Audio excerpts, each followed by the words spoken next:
7. Jesus e os seus irmãos. Depois disso, Jesus começou a andar pela Galileia. Ele não queria andar pela Judéia, pois os líderes judeus dali estavam querendo matá-lo. Aconteceu que a festa dos judeus, chamada Festa das Barracas, estava perto. Então os irmãos de Jesus disseram a ele: saia daqui e vá para a Judéia, a fim de que os seus seguidores vejam o que você está fazendo. Pois quem quer ser bem conhecido não deve esconder o que está fazendo. Já que você faz essas coisas, deixe que todo mundo conheça. Até os irmãos de Jesus não criam nele. Ele respondeu: a minha hora ainda não chegou, mas para vocês qualquer hora serve. O mundo não pode ter ódio de vocês, mas tem ódio de mim, porque eu afirmo que o que o mundo faz é mal. Vão vocês à festa, mas eu não vou, porque a minha hora ainda não chegou. Jesus disse isso e ficou na Galileia. Jesus na festa das barracas. Depois que os seus irmãos foram à festa, Jesus também foi, mas fez isso em segredo e não publicamente. Os líderes judeus o procuravam na festa e perguntavam: onde é que está aquele homem?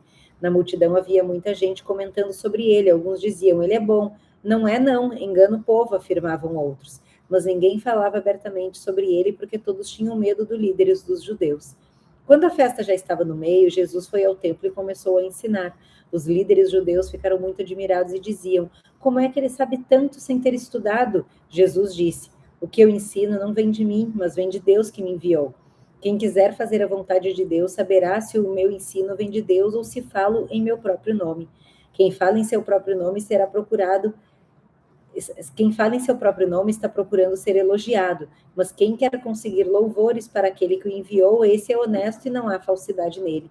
Foi Moisés quem deu a lei a vocês, não foi? No entanto, nenhum de vocês obedece à lei. Por que é que vocês estão querendo me matar? A multidão respondeu: você está dominado por um demônio. Quem é que está querendo matá-lo? Então Jesus disse: eu fiz um milagre e todos vocês estão admirados por causa disso. Vocês circuncidam um menino até no sábado porque Moisés mandou fazer isso. Mas a verdade é que a circuncisão não começou com Moisés, mas com os patriarcas. Para não deixarem de cumprir a lei de Moisés, vocês circuncidam um menino mesmo no sábado.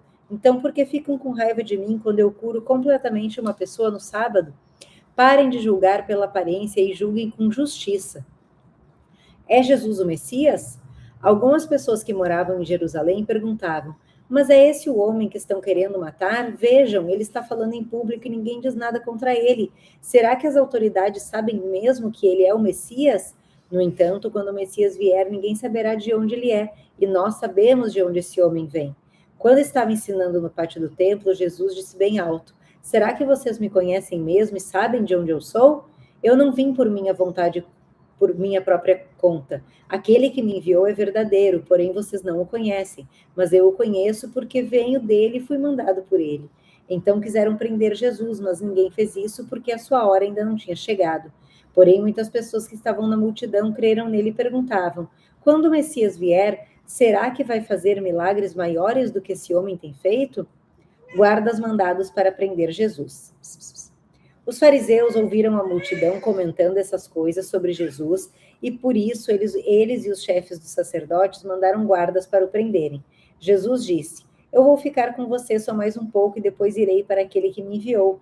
Vocês vão me procurar e não vão me achar, pois não podem ir para onde eu vou. Então os líderes judeus começaram a comentar: para onde será que ele vai que não podemos achar? Será que ele vai morar com os judeus que moram no estrangeiro? Será que vai ensinar os não-judeus? O que será que ele quis dizer quando afirmou: vocês vão me procurar e não vão me achar, pois não podem ir para onde eu vou? A fonte da água viva. O último dia da festa era o mais importante. Naquele dia, Jesus se pôs de pé e disse bem alto: se alguém tem sede, venha a mim e beba. Como dizem as Escrituras Sagradas, rios de água viva vão jorrar do coração de quem crê em mim. Jesus estava falando a respeito do Espírito Santo, que aqueles que criam nele iriam receber. Essas pessoas não tinham recebido o Espírito porque Jesus ainda não havia voltado na presença gloriosa de Deus. O povo se divide. Muitas pessoas que ouviram essas palavras afirmavam: de fato, esse homem é o profeta. Outros diziam: esse é o Messias, ele é o Messias. E ainda outras pessoas perguntavam: mas será que o Messias virá da Galileia? As Escrituras Sagradas dizem que o Messias será descendente de Davi e vai nascer em Belém, onde Davi morou. Então o povo se dividiu por causa dele. Alguns queriam prender Jesus, mas ninguém fez isso. Os líderes judeus não creem. Os guardas voltaram para o lugar onde estavam os chefes dos sacerdotes e os fariseus, e eles perguntaram: por que vocês não trouxeram aquele homem? Eles responderam: nunca ninguém falou como ele. Então os fariseus disseram aos guardas: será que vocês também foram enganados? Por acaso alguma autoridade ou algum fariseu creu nele? Essa gente não conhece a lei. Essa gente não conhece essa gente que não conhece a lei está não entendi. Essa gente que não conhece a lei está amaldiçoada por Deus. Agora foi. Mas Nicodemos, que era um deles e que certa ocasião havia falado com Jesus, disse: de acordo com a nossa lei, não podemos condenar um homem sem ouvi-lo primeiro e descobrir o que ele fez. Por acaso você também é da Galileia? Perguntaram eles. Estude as escrituras sagradas e verá que na Galileia nunca surgiu nenhum profeta. O mundo é mau.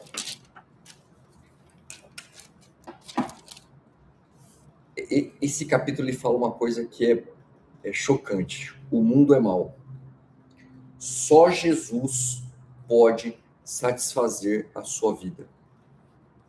É só Jesus que pode satisfazer a sua vida. E quando a gente não tem Jesus, a gente procura satisfazer com fama, com poder, com dinheiro. E muitas vezes, quando isso não é o suficiente, acontece o protocolo Epstein, no qual as pessoas caçam pessoas, se alimentam de bebês, de crianças, cometem atrocidades com mulheres. Por que isso acontece? Por que um ser humano que não tem humanidade, porque isso tem a ver com humanidade, a pessoa, ela perdeu, ela se desfez da humanidade dela para poder cometer uma atrocidade dessa? Por que isso acontece? Não vai agradar muita gente isso, tá? Isso não vai agradar muita gente. Mas por que isso acontece? Porque essas pessoas, elas não têm Cristo no coração e elas nunca vão estar satisfeitas. A verdade, ela não foi feita para agradar. Ela foi feita para revelar. E eu vou dizer uma coisa. Existem muitas pessoas que vão invejar você, assim como invejaram a Cristo. Porque a verdade de Cristo confrontava o modo dos fariseus. E a verdade que Cristo revelava, que era a verdade pura, incomodava porque atraía mais atenção, porque a verdade vai atrair atenção. E a verdade atrai atenção para Cristo. E os fariseus não estavam gostando disso. Por quê? Porque aquela verdade, que é a verdade verdadeira, confrontava como os fariseus agiam. E aquilo incomodava o coração deles, mesmo eles sabendo que o que Jesus dizia era verdade. Só que era mais fácil eles continuarem na vida boa deles do que eles mudarem completamente e quebrar quem eles sempre foram a vida inteira. Uma vez eu falei disso aqui. É muito mais difícil, um exemplo, você pega uma pessoa socialista, anticristo, vamos colocar como ateu, tá? Uma pessoa socialista que seja ateu. Até porque o socialismo, não tem como você ser socialista e você ser cristão. Porque o socialismo, ele é hoje uma ideologia. A ideologia do socialismo, ela nasce em Marx, em Engels e em Nietzsche. E esses três caras, eles diziam que Deus não existe, que Deus é o ópio do povo e assim por diante. Então não tem como você ser socialista e ser cristão. Isso é impossível, porque isso tem a ver com a ideologia da formação do socialismo. Então o que acontece? Quando há um confronto, esse confronto ele incomoda. Então como você foi socialista a vida inteira, você não acreditou em Cristo a vida inteira, quando você se depara com a verdade, você... É verdade isso. Só que aí você olha para trás, você foi 40 anos afirmando para o mundo que você era desse jeito. Você vai se entregar? Você vai perder essa batalha de você com você mesmo, pela imagem que você tem no mundo? Mesmo que seja para a própria salvação. Mesmo que seja para a própria salvação. Então, para você não desconstruir essa mentira, essa verdade falsa, você prefere engolir ser orgulhoso, correr o risco da perdição eterna, mas não se entregar. E é isso que aconteceu aqui. Jesus, ele veio com a verdade que confronta, e essa verdade que confrontava os fariseus, ele era, galera, ele era Deus. Os caras conheciam a lei de cor salteado, sabia que ele ia vir, sabia que ele ia nascer em Belém, sabia que ele ia ser chamado de Nazareno, porque isso estava escrito já. E ainda assim, viram os milagres, viram o que ele fazia, ouviam o que ele tinha para dizer, mas a verdade não entrava no coração, porque eles preferiam manter aquele status.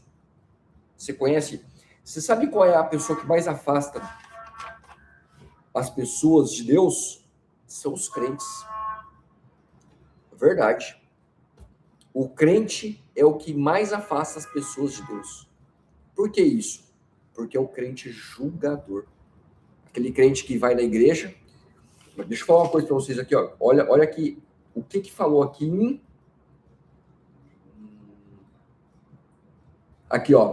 Êxodo.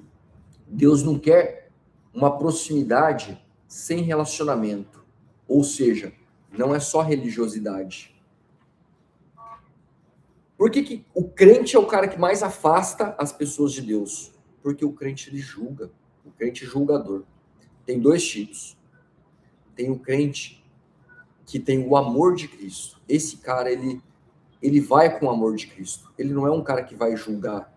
Ele é um cara que ele realmente está por amor. Ontem a gente recebeu um casal de pastor aqui em casa e eles falaram que tiveram uma pessoa muito próxima da casa deles que revelou que era homossexual.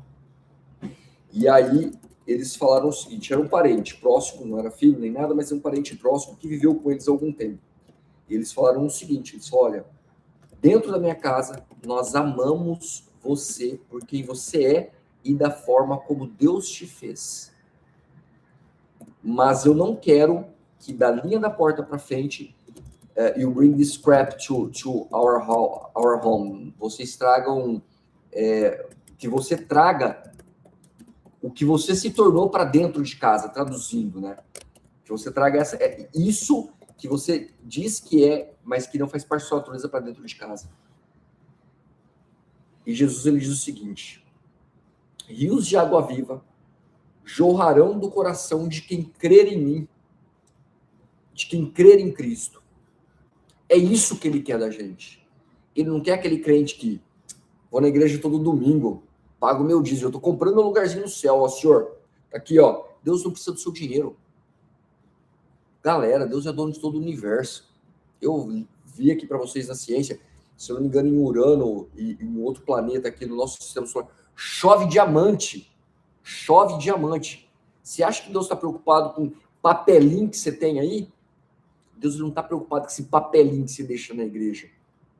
Deus, ele quer saber onde está o seu coração. É isso que Deus quer saber. Onde está o seu coração? Rios de água viva jorrarão do coração de quem crer em Cristo. Ele diz isso. O que está jorrando do seu coração agora? Está jorrando rios de água, rios de amor, rios de água viva pelo outro? Está jorrando isso do seu coração? Porque se estiver jorrando, esse é o crente, esse é o cristão. O que é crente? É aquele que crê. Tá? Não é o crente que anda de batina, que não raspa os pelos do sovaco, nada disso. Quem crê. O que está jorrando do seu coração? Julgamento ou rios de água viva por aqueles que têm o coração em Cristo? Como que é um crente com amor? Um crente com amor, ele é amigo de alguém que é do candomblé? A gente tem um casal de amigo muito grande que é da Umbanda. É amigo de quem era espírita. Nós conhecíamos um casal que era espírita. Nós fomos amigos dele por anos e anos. Hoje eles vão em igreja evangélica. Se converteram, se batizaram. Como que você fala a respeito de Cristo para os outros? Não é ficar todo dia, ó, Deus tá te salvando, volta para Deus, volta, ó, vamos na igreja comigo, todo dia, enche o saco, cara. Se você ficar martelando a orelha do cara, enche o saco, ele vai peidar na espoleta, ele vai vazar na braquiária do ser. Não é assim que você converte alguém. Como é? Cuidado que eu preciso cortar a unha dela, amor, tá machucando. Como que é? Você converte com as tuas ações, como você é com a sua esposa, como você é com o seu marido, como você age com o seu filho, como você se comporta com os outros. Porque se você for um crente, só que na tua empresa você dá um jeitinho, é isso que você vai ser. É assim que os outros vão te olhar. É o jeitinho. Paga uma propininha aqui, dá um jeitinho ali, porque no Brasil nada dá certo. Não é assim? A gente tem que tomar muito cuidado com o jeitinho. Porque o jeitinho, ele é o diabinho entrando por cada fresta da sua vida. E eu lembro de uma coisa muito legal. O pastor, uma vez, ele pegou e colocou, recentemente, o Pablo Marçal fez a mesma coisa. Colocou um fiozinho assim, ó, passou as 3 voltas, falou pro cara, faz força. Arrebentou facinho. Ele falou, é isso que é o diabo. Põe a mão aqui. O diabo, ele dá uma voltinha. Não é só isso, dá outra voltinha. Não é só aquilo. Dá outra voltinha, dá outra voltinha, dá outra voltinha. Quando você vê, você não quebra mais. Você está amarrado, você está preso nessa sujeira e você não consegue sair mais dela. É assim que o diabo faz. É só uma porcariazinha aqui, não, isso não faz mal para mim. Não, ó, eu só estou conversando com essa pessoa aqui. É aquele lance daquele namorinho disfarçado quando você está com seu marido. Mulheres, como vocês vão para academia? Hoje a gente vai para academia com alguma frequência, né, quase todo dia, na verdade. A gente vai para academia e lá tem mulheres que se vestem de uma maneira que elas deveriam se vestir só pro namorado ou pro marido. Até algumas deveriam ir assim só pro marido. Porque nem para piscina deveria ir daquele jeito. E eu fico pensando, né? O homem que se submete a ter uma mulher como essa, ele vai ter que engolir muito sapo. Porque esse é o jeito realmente de você ir para uma academia, quase nua. Fazer um exercício lá, que quando você levanta a perna, dá para ver o Fusca completo, não só o capô.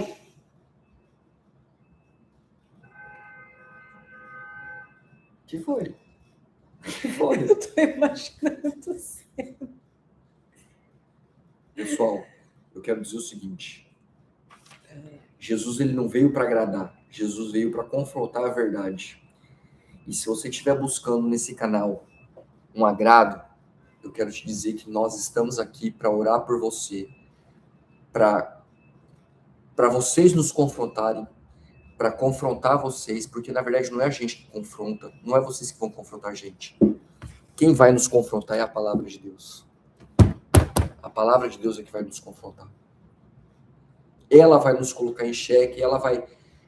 A palavra de Deus, ela vai te mostrar o que você está fazendo de errado e você vai ficar no teu coração igual o fariseu. Não, mas isso aqui não tem problema. Isso não ter problema é o que fez Cristo ir para a cruz. É isso que não tem problema. Por nós, por mim e por você. Só que eu tenho uma coisa para te dizer. Deus, ele te ama. Deus, ele quer você do jeito que você está. Ele quer a sua transformação. Você vai errar? Todos os dias. Todos os dias. Mas eu garanto para você que Jesus, ele te ama. Do jeito que você está. Jesus, ele quer que você se transforme. Transforme a sua vida nele. Jesus, ele quer a sua entrega. Ele quer que você venha como servo. Nós amamos a vida de vocês em Cristo Jesus.